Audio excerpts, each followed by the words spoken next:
প্রিয় ছাত্রছাত্রীরা, আশা করা যায় প্রত্যেকেই সুস্থ আছো এবং ভালো আছো। আর কিছুদিন পরই তোমাদের শুরু হয়ে যাবে প্রথম পর্যায়ক্রমিক মূল্যায়ন 2025-এর পরীক্ষা। তো তাই তোমাদের সুবিধার্থে আজকের ভিডিওতে আমি নিয়ে এসেছি ক্লাস 10ম শ্রেণীর বাংলা বিষয়ের ওপর একটা সম্পূর্ণ সাজেশন। তো সাজেশনটি শুরু করার আগে অবশ্যই আমি তোমাদের পাঠ্যসূচি সম্পর্কে অবগত করতে চাই। তোমাদের প্রথম পর্যায়ক্রমিক মূল্যায়নে জ্ঞানচক্ষু, অসুখী একজন, আয় আরও বেঁধে বেঁধে থাকি, হারিয়ে যাওয়া কালিকলম, আফ্রিকা, এই অধ্যায় কটা তোমাদের এক্সাম হবে। এছাড়াও সহায়ক যে বিষয়টা রয়েছে সেটা হচ্ছে তোমাদের কোনি, সেখান থেকেও প্রশ্ন হবে তোমাদের। এছাড়াও রয়েছে ব্যাকরণের পাঠটা। তো ব্যাকরণটা আমি পরবর্তী ভিডিওতে দিয়ে দেবো। তো যেগুলো আমি তুলে ধরছি তোমরা অবশ্যই পুরো ভিডিওটা দেখো। আশা করছি এখান থেকে তোমরা অনেক কমন পাবে। আর অবশ্যই তোমরা টেক্সট বুকগুলোকে ভালোভাবে খুঁটিয়ে খুঁটিয়ে পড়ো ছোট প্রশ্নের জন্য। তো দেরি না করে ভিডিওটি শুরু করছি। দেখো, প্রথমে রয়েছে জ্ঞানচক্ষু। জ্ঞানচক্ষু থেকে আমি মোট 4টে প্রশ্ন দিয়েছি। এই 4টে প্রশ্ন করলেই তোমাদের আশা রাখা যায় পরীক্ষায় কমন পাবে। 1 নম্বরে রয়েছে জ্ঞানচক্ষু গল্প অবলম্বনে তপন চরিত্রটির পরিচয় দাও। এটা কিন্তু এই পরীক্ষায় মোস্ট ইম্পর্টেন্ট প্রশ্ন, ভালো করে তোমরা দেখবে। তারপরে রয়েছে 2-এ শুধু এই দুঃখের মুহূর্তে গভীরভাবে সংকল্প করে তপন। তপন কি সংকল্প করে? তপনের এই রূপ উপলব্ধির কারণ কি? 3-এ রয়েছে তার চেয়ে দুঃখের কিছু নেই, তার থেকে অপমানের। দুঃখ আর অপমানের কারণ কি? এই দুঃখ আর অপমান দূর করতে উদ্দিষ্ট ব্যক্তি কি সংকল্প গ্রহণ করেছে? 4 নম্বরে রয়েছে কিন্তু নতুন মেশোকে দেখে জ্ঞানচক্ষু খুলে গেল তপনের। নতুন মেশোর পরিচয় দাও, তাকে দেখে তপনের জ্ঞানচক্ষু খুলে যাওয়ার কারণ কি? পরবর্তীতে দেখো, এটি একটি কবিতা, অসুখী একজন। আগেরটা আমি গল্প সম্পর্কে দিলাম কিছু প্রশ্ন, আজকে এখন আছে তোমার অসুখী একজন, এটি একটি কবিতা। তো কবিতা তোমাদের 3টি কবিতা রয়েছে প্রথম পর্যায়ে। তোমাদের অসুখী একজন, আয় আরো বেঁধে বেঁধে থাকি এবং আফ্রিকা। তোমরা যদি মনে করো যে না খুব বেশি হয়ে যাচ্ছে, তাহলে অবশ্যই তোমরা 2টো কবিতা যদি ভালো মতন করে যাও, আশা রাখা যাচ্ছে যে ওখান থেকে তোমরা অবশ্যই কমন পাবে।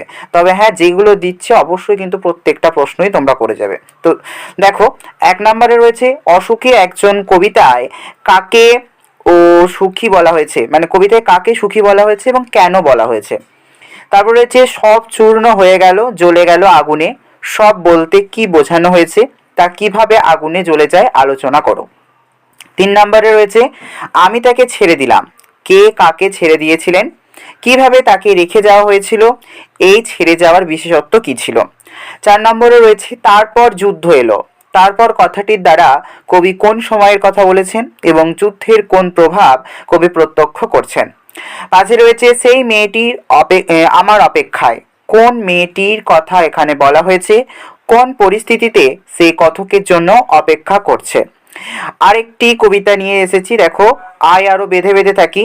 1 নম্বরে রয়েছে আয় আরো বেঁধে বেঁধে থাকি কবি কাদের উদ্দেশ্যে কথা বলেছেন, এভাবে থাকার প্রয়োজন কেন। এটি কিন্তু তোমাদের মোস্ট ইম্পর্টেন্ট প্রশ্ন, সবাই কিন্তু করে যাবে প্রশ্নটা। 2-এ রয়েছে শিশু আর বাড়িরা খুন হলো। শিশু আর বাড়িরা কিভাবে খুন হলো। শিশু আর বাড়ি এই শব্দ দুটির মধ্যে দিয়ে কবি কোন সত্য প্রকাশ করেছেন, আর খুন শব্দটি ব্যবহারের সার্থকতা কি। 3-এ রয়েছে আমাদের চোখ মুখ ঢাকা, আমরা ভিখারি 12 মাস। এই মন্তব্যটি তাৎপর্য লেখো। 4-এ রয়েছে আমাদের পথ নেই আর, আমরা কারা, পথ নেই কেন, পথহীন মানুষগুলোর কর্তব্য কি। আর একটি কবিতা আফ্রিকা, বলছে সেই হোক তোমার সভ্যতার শেষ পূর্ণবাণী। পূর্ণবাণীটি কি, তা কেন অনিবার্য, কবিতা অবলম্বনে লেখো। এটাও কিন্তু খুব মোস্ট ইম্পর্টেন্ট একটা প্রশ্ন। 2-এরটাও কিন্তু ইম্পর্টেন্ট আছে, তোমরা এই দুটো ভালো করে করে যাবে। হায় ছায়াবৃতা, ছায়াবৃতা বলার কারণ কি, তার সম্পর্কে কবি কি বলেছেন সংক্ষেপে লেখো। 3-এ রয়েছে এলো মানুষ ধরার দল। কোথায় এলো মানুষ ধরার দল, এসে কি করছিল। 4-এ রয়েছে চিরচিহ্ন দিয়ে গেল তোমার অপমানিত ইতিহাসে। তোমার বলতে কার কথা বোঝানো হয়েছে, তার অপমানিত ইতিহাসের সংক্ষিপ্ত বিবরণ দাও। তারপরে দেখো একটি প্রবন্ধ রয়েছে হারিয়ে যাওয়া কালিকলম, এটা একটু দেখো। 1 নম্বরে রয়েছে প্রথমেরটা কিন্তু খুব ইম্পর্টেন্ট, প্রথম দুটো ভালো করে তোমরা এই দুটো করে গেলে আশা রাখছি অনেক স্কুলে তোমরা কিন্তু এটা কমন পাবে।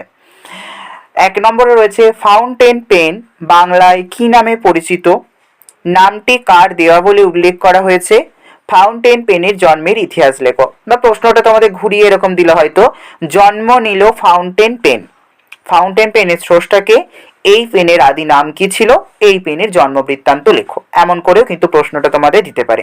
তাই আমি দুটোকেই তুলে ধরেছি, তোমরা দেখে যেও যাতে তোমাদের অসুবিধা না হয়। 2 রয়েছে, আমরা কালি তৈরি করতাম নিজেরাই। কারা কালি তৈরি করতেন, তারা কিভাবে কালি তৈরি করতেন তা লেখো। এটাও কিন্তু খুব ইম্পর্টেন্ট একটা প্রশ্ন, ভালোভাবে কিন্তু তোমরা করে যাবে। তারপরে রয়েছে 3, কালি কলমের প্রতি ভালোবাসা হারিয়ে যাওয়া কালি কলম প্রবন্ধে কিভাবে ফুটে উঠেছে তা আলোচনা করো। 4 রয়েছে, মুঘল দরবারে একদিন তাদের কত না খাতির, কত না সম্মান।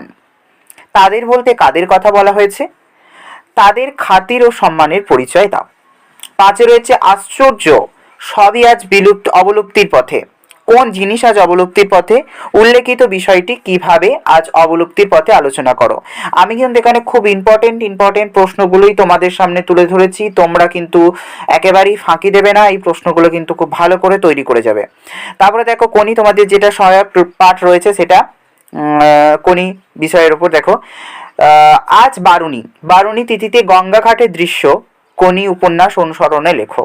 এটাও কিন্তু খুব ইম্পর্টেন্ট একটা প্রশ্ন, কোনি থেকে তোমরা কিন্তু ভালোভাবে করে যাবে। জুপিটারে আর সে যায় না, জুপিটার কি, সেখানে উদ্দিষ্ট ব্যক্তি কেন যান না। 4 রয়েছে, 4 বছরের মধ্যেই প্রজাপতির ডানা মেলে দিয়েছে, প্রজাপতি কি, তা কিভাবে ডানা মেলে দিল লেখো। 4 রয়েছে, লীলাবতীকে কোনি উপন্যাসে তার ভূমিকা সংক্ষেপে লেখো। আমি এখানে তোমাদের গুরুত্বপূর্ণ কিছু প্রশ্ন তুলে ধরলাম, তোমরা অবশ্যই এই প্রশ্নগুলো ভালো করে দেখে যেও। আশা রাখছি তোমরা এখান থেকে অনেক কমন পাবে। আর অন্যান্য বিষয়ের সাজেশন আমি অবশ্যই আপলোড করে দেব। আর যদি ভিডিওটি ভালো লেগে থাকে তাহলে অবশ্যই চ্যানেলটিকে সাবস্ক্রাইব করতে ভুলবে না, আর একটা লাইক দিতেও ভুলবে না, এবং তোমার প্রিয় বন্ধু বান্ধবদেরকে অবশ্যই ভিডিওটি শেয়ার করে দিও। ধন্যবাদ।